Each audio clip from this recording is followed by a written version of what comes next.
Broker बोले खास पेशकश हमारी है, जिसमें कि बाजार की इस तेजी में बड़े बड़े ब्रोकरेज हाउसेस की रिपोर्ट्स को पढ़ना, खंगालना और उसके बाद से 3-4 शेयरों को चुनना, ये बड़ा महत्वपूर्ण काम होता है। और ये जो है हर्ष लगातार हर रोज़ आपके पास तमाम बड़े बड़े ब्रोकरेज हाउस के, और उसके बाद ये निर्णय करना कि हमारे जो रिटेल निवेशकों की क्वेरीज आ रही हैं उसमें सबसे उनके लिए क्या ज़्यादा फायदेमंद हो सकता है, एक शेयर पे कितने ज़्यादा लोगों को हम कवर कर सकते हैं।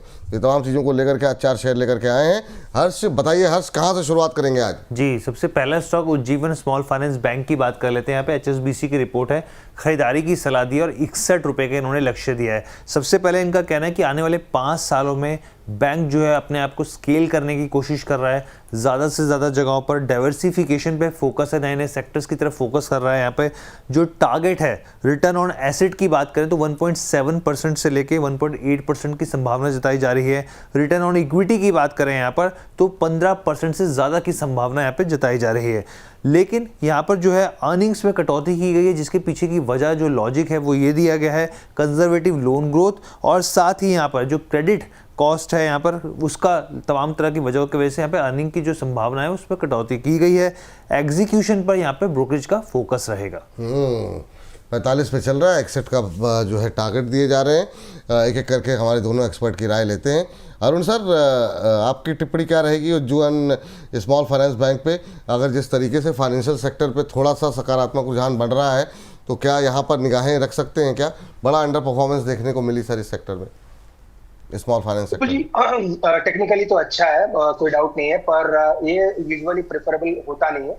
पर काफी लोगों की क्वेरीज इसमें है, आपने ऐसे ही कहा, तो एक स्टॉप लॉस नीचे में जरूर मेंटेन करना चाहिए अगर किसी ने भी ले रखा है। बुलिश रिपोर्ट है और रिपोर्ट काफी अच्छी नजर आ रही है, तो ऑलमोस्ट टेक्निकल्स की जहां तक बात है 52 तक के टारगेट्स आ सकते हैं अगर स्टॉक में मोमेंटम बनता है। स्टॉप लॉस काफी नजदीक है, 42 के आसपास है, तो रिस्क रिवॉर्ड अच्छा है उपल जी। पर वही चीज है, मेरी प्रेफरेबल बेट नहीं है, तो वहां पे खरीदारी की सलाह तो डेफिनेटली नहीं रहेगी। पर किसी ने ले रखा है तो 42 का स्टॉप लॉस लगाए और 52 तक के ऊपर में टारगेट। ठीक। इस बीच हमारे एक दर्शक हैं हिमांशु तलवार जी, कह रहे हैं कि अरुण जी की आवाज़ क्लियर नहीं आती, please my suggestion please ask him to take action. तो एक बार सर देखिएगा, कुछ लग रहा है, शायद कुछ हो सकता है, कुछ समस्या हो। ये लास्ट टाइम भी जब आपके साथ शो किया था तो किसी ने बोला था इको हो रही है आवाज़, तो ये पीसीआर की टीम भी एक बार देख ले कि मतलब अपने साइड से तो कोई इशू नहीं है, ताकि मतलब भाई दर्शकों को आसानी से स्पष्ट रूप से बात समझ में आनी चाहिए। चलिए अगली कंपनी के पास चलते हैं और जानते हैं हर्ष दूसरी कंपनी कौन से लेके आए हैं। जी, इटर्नल जोमेटो की बात कर लेते हैं यहाँ पर, और गोल्डमैन सैक्स की रिपोर्ट है, खरीदारी की सलाह 360 रुपये का लक्ष्य दिया है। अब इन्होंने यहाँ पे शॉर्ट टर्म से लेके थोड़े लॉन्ग टर्म के भी नजरिए अपना रखा है। यहाँ पर सबसे पहले कह रहा है इनका कि ब्लिंकिट को लेकर ग्रोथ जो है इनको काफ़ी मजबूत दिख रही है। नवंबर 2027 तक यहाँ पर जो है स्थिति और बेहतर होती दिखेगी, काफ़ी बुलिश यहाँ पर कहें कि पॉजिटिव नोट इन्होंने यहाँ पे कहा है।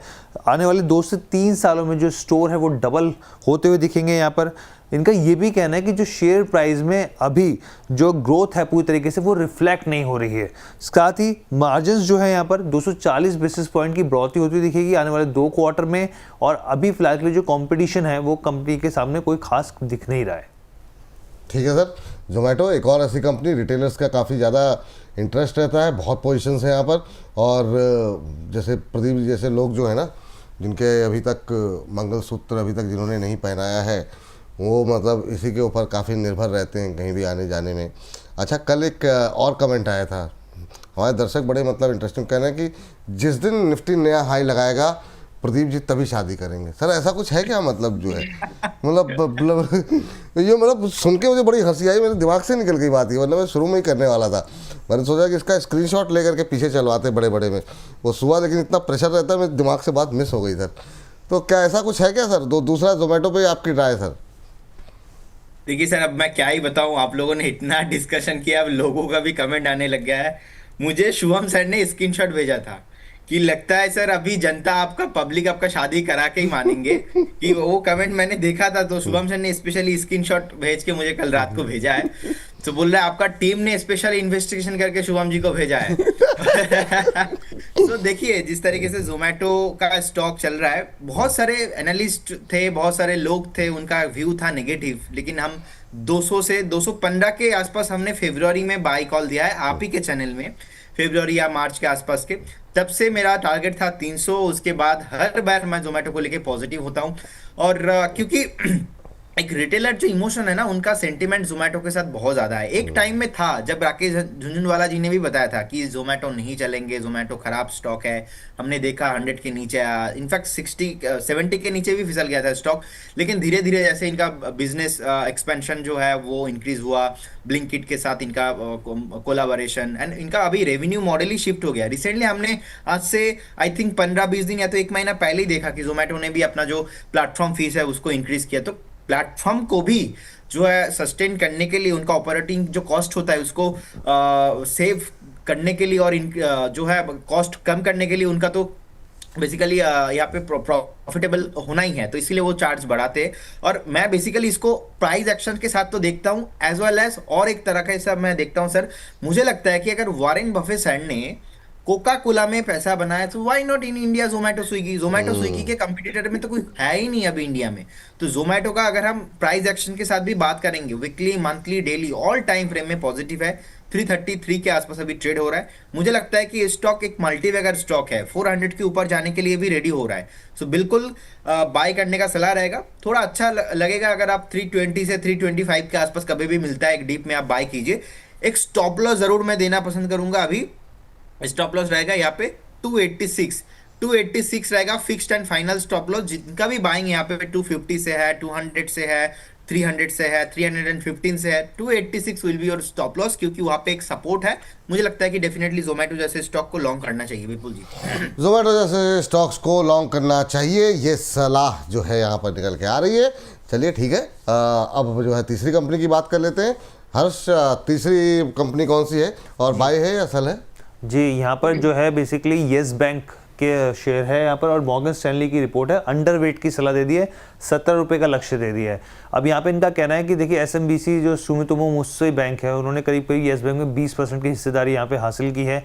और अब यहाँ पे खबर निकल के कल ही आई है यहाँ पे कि कार्लाइल ग्रुप में भी 4.2% की हिस्सेदारी वहाँ से वो खरीदते हुए दिख सकते हैं यहाँ पे। अब इसलिए इन्होंने स्टॉक को रेडार पे रखा है। इनका कहना है कि बैंक जो है पिछले कुछ समय से यहाँ पर रेडार पर रहेगा, क्योंकि जिस तरीके से बैक टू बैक यहाँ पर सुमितोमो मुत्सुई की जिस तरीके से हिस्सेदारी बढ़ती हुई दिख रही है, किस तरीके से फैसले होंगे, क्या असर डालेंगे, तो हम लोगों ने इस पर नज़र बना के रखी हुई है। साथ ही इन्हें कहना है कि मुनाफा जो है आने वाले समय में थोड़ी इस पर धीमी रफ्तार देखने को मिल सकती है, और शॉर्ट टर्म के लिहाज से इसलिए उन्होंने अंडरवेट की यहाँ पे सलाह दी। बिल्कुल, लेकिन ये थोड़ा सा हमारे दर्शकों के दिलों को बैठा देगा, क्योंकि छोटे छोटे शेयरों पे लोगों की बड़ी निगाहें रहती हैं। सर ये जाएगा अभी फिर नीचे जाएगा क्या? यस बैंक को लेकर के क्या व्यू है? अभी कुछ सकारात्मक व्यू है आपका, या फिर आप मॉर्गन स्टैनले की राय से सहमत हैं? जी, मुझे लग रहा है थोड़ा मोमेंटम ऊपर की तरफ बन सकता है, जिस हिसाब से डेवलपमेंट नजर आ रहे हैं। रिपोर्ट मैंने पढ़ी नहीं है तो शायद उनका अपना एनालिसिस है, पर स्टिल मुझे लग रहा है 23 से 24 रुपए तक एक बार स्टॉक जा सकता है। स्टॉप लॉस काफी क्लियर लगाना है विपुल जी, 20 रुपए के नीचे काफी नजदीक है stop loss. In fact multiple moving averages और वीकली लोज भी उसी के हैं। तो 20 रुपए का स्टॉप लॉस लाके होल्ड करना है और 24 रुपए तक के टारगेट रहेंगे। मुझे लग रहा है ये दो लेवल्स पे जरूर ध्यान रख के चलना। ठीक, इस बीच डाइन आउट शॉर्ट्स के नाम से आईडी बनाई करें, सुंदर प्रस्तुति के साथ समाप्ति हुई कहाँ है? अभी बाकी है एक शेयर, कैसी बात कर रही हैं सर? वो बेलराइज का याद रखिएगा, बेलराइज पे काफ़ी क्वेरीज है, तो थोड़ा सा जाते जाते मेरा एक्चुअली थोड़ा 1 मिनट पहले डिस्क्लेमर ले लेंगे तो अच्छा है। बेल राइस का मैं बता दूं पहले थोड़ा? चले बता दीजिए फटाफट। देखिए बेल राइस, देखिए अभी कल भी हमने कॉल दिया था बेल राइस का, 153 के आसपास अभी चल रहा है, होल्ड करने का सलाह रहेगा, कुछ भी प्रॉब्लम इसमें नहीं है। मुझे लगता है कि इसका टारगेट मैंने पहले भी बताया था और डिस्क्लेमर क्लाइंटों के पास भी रिकमेंड किया है, 180 से लेके 185 होना चाहिए। And investment in securities market subject to market risk, जितने भी स्टॉक्स को लेके विपुल जी हमने डिस्कशन किया है, कोई भी स्टॉक्स में मेरा या तो हमारे company PhD capital private limited एक SEBI registered corporate research analyst firm है, सो किसी का भी कोई भी कन्फ्लिक्ट ऑफ इंटरेस्ट नहीं है, चाहे वो किसी भी तरह का partnership, compensation, subject to employment, कुछ भी हमारा जो है कन्फ्लिक्ट ऑफ इंटरेस्ट नहीं है। स्टॉक मार्केट पे कुछ भी गारंटी नहीं होता, पास्ट परफॉर्मेंस फ्यूचर में इंडिकेट नहीं होता, and registration guaranteed by SEBI and membership of BSC and certification of NISM do not give any assurance. So Bipul ji एक बार लोगों को यही सलाह मैं दूंगा कि खुद से एक बार स्टडी कीजिए, उसके बाद ही निवेश कीजिए। बहुत बहुत धन्यवाद, thank you so much. Thank you sir, बहुत बहुत धन्यवाद आपका, बहुत बहुत धन्यवाद आज की चर्चा में जुड़ने के लिए। लेकिन चलिए चलते हैं जरा फटाफट आज की तीसरी कंपनी पर चौथी कंपनी पर बातचीत करने के लिए। बताइए हर्ष। पीएनबी हाउसिंग की बात कर लेते हैं, आखिरी कंपनी, आखिरी स्टॉक यहाँ पर मॉर्गन स्टैनली की रिपोर्ट, ओवरवेट की सलाह और 1100 रुपये का इन्होंने यहाँ पे लक्ष्य दिया है। सबसे पहले इनका ये कहना है कि FY26 में 18% रिटेल लोन ग्रोथ का लक्ष्य लेकर ये चल रहे हैं, पहले भी कहा था और अभी इन्होंने दोहराया है यहाँ पर। इसके अलावा यहाँ पर जो मुख्य ग्रोथ के जो स्रोत रहेंगे, सोर्सेज रहेंगे, इसमें अफोर्डेबल और यहाँ पर साथ में इमर्जिंग सेगमेंट्स में रहेगा यहाँ पे फोकस। FY26 के लिए नेट इंटरेस्ट मार्जिन जो है वो करीब 3.5% से लेकर 3.7% रह सकता है, और FY अगर 25 की बात करें तब वहाँ पे 3.7% था। इसके अलावा अगर आगे देखिए तो प्राइम लैंडिंग रेट जो है उसमें थोड़ी कटौती होती हुई दिख सकती है। अभी CEO का जो चयन है वो अक्टूबर में यहाँ पे होता हुआ दिख सकता है। अफोर्डेबल सेगमेंट में स्टेज 3 लोन में यहाँ पे 85 से लेकर 90 बेसिस पॉइंट तक की यहाँ पे कटौती देखने को मिल सकती है। ठीक, 1100 तक के टारगेट है, 850 के आसपास ट्रेड करता हुआ, 0.25% की मजबूती। PNB housing finance, sir rate cut हुआ है अमेरिका में, और अब क्या संभावनाएं भारत को लेकर के, और इससे निश्चित रूप से ये जो तमाम हाउसिंग फाइनेंस कंपनियां हैं उन पे थोड़ा पॉजिटिव असर रह सकता है। आप सहमत हैं मॉर्गन स्टैनले से? आपकी टिप्पणी क्या रहेगी सर? विपुल जी, मुझे लग रहा है दूसरे ज़्यादा अच्छे विकल्प है हाउसिंग फाइनेंस कंपनी में, जैसे कि LIC एक अच्छा विकल्प है, तो वो उस पर मेरी जरूर नजर रहेगी। PNB की जहाँ तक बात है, मुझे लग रहा है विपुल जी 900 से 920 के आसपास स्टॉक अटक सकता है और वहां से प्रॉफिट बुकिंग आ सकती है। एक बड़े गैप लेवल है, 100 मूविंग एवरेज भी उसी के आसपास है। तो मोमेंटम में अगर स्टॉक 900 से 920 आता है तो एक बार का जिन्होंने भी नीचे लिया है तो एक बार का प्रॉफिट बुक करने की सलाह रहेगी। 810 का स्टॉप लॉस रहेगा, तो दो लेवल्स पर जरूर ध्यान रखें, 810 और 920। इसी के पीछे मुझे लग रहा है स्टॉक रहना चाहिए, और ऊपर लेके लेवल्स में मुझे लग रहा है एक बार का प्रॉफिट बुक जरूर करके उसका। चलिए, तो ये राय यहाँ पर निकल करके आई है, और इसी के साथ जो है चारों शेयरों पे हमारी बातचीत हो गई है।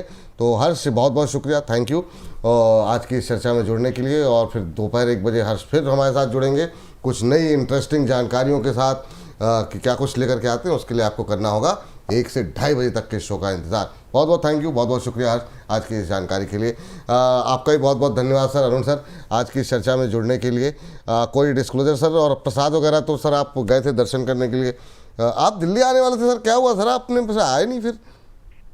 विपुल जी, दिल्ली आना था, बारिश वगैरह की काफी न्यूज आई थी। इनफैक्ट मेरे को दिल्ली और जयपुर दोनों जगह जाना था, और दोनों जगह बारिश की बहुत न्यूज थी, और थोड़ा मेरा ट्रैवलिंग बाय रोड था जयपुर टू दिल्ली, तो इसलिए मैंने अवॉइड किया विपुल जी। पर जरूर आने का प्लान है, आऊंगा तो आपसे जरूर मिलूंगा। वो एक चीज पेंडिंग है विपुल जी, और काफी स्टॉक डिस्कस किए हैं अपने इसी शो पे, तो क्लाइंट्स के पास डेफिनेटली पोजीशन हो सकती है।